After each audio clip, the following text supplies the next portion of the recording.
Whenever we experience pain, we have four options. Number one, we bury it. By avoiding the subject, pretending it didn't happen, just going on and just pushing it aside. Some of us are still mad at our parents because when we were young, we told them something and they buried it.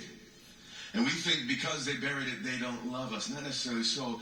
Humans are just weird, and we only have few ways to respond to issues, and perhaps your parent just did not have enough tools in their toolbox to address the issue properly. I'm not excusing it, and there's no excuse for not dealing with issues in life. But we have four options when we're hurting.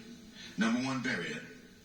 Number two, we can numb it with busyness, with entertainment, with addictions. Anything to distract us from the pain. You know, I'm gonna buy a new car so I can have that new car smell for at least 2 months, so I keep thinking about my accomplishments, so I don't have to think about what's really going on the inside of me.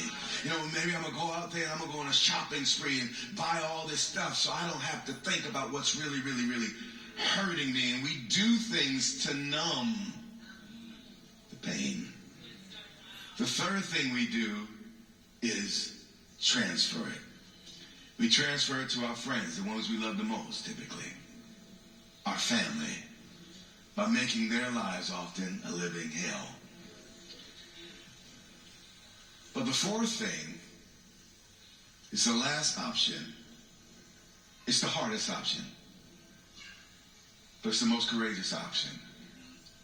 The fourth choice is to feel it.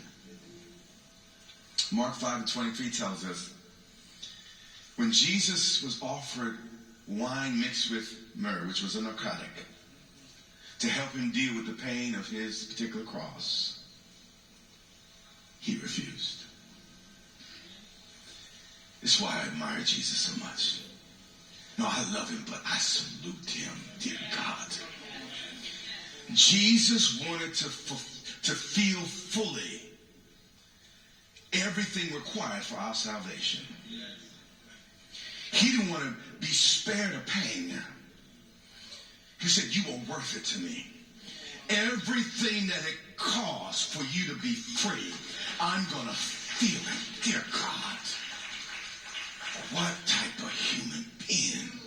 God became man on that cross. And he didn't drink. And the Bible actually says he was offered a cup twice, two different substances in the cup.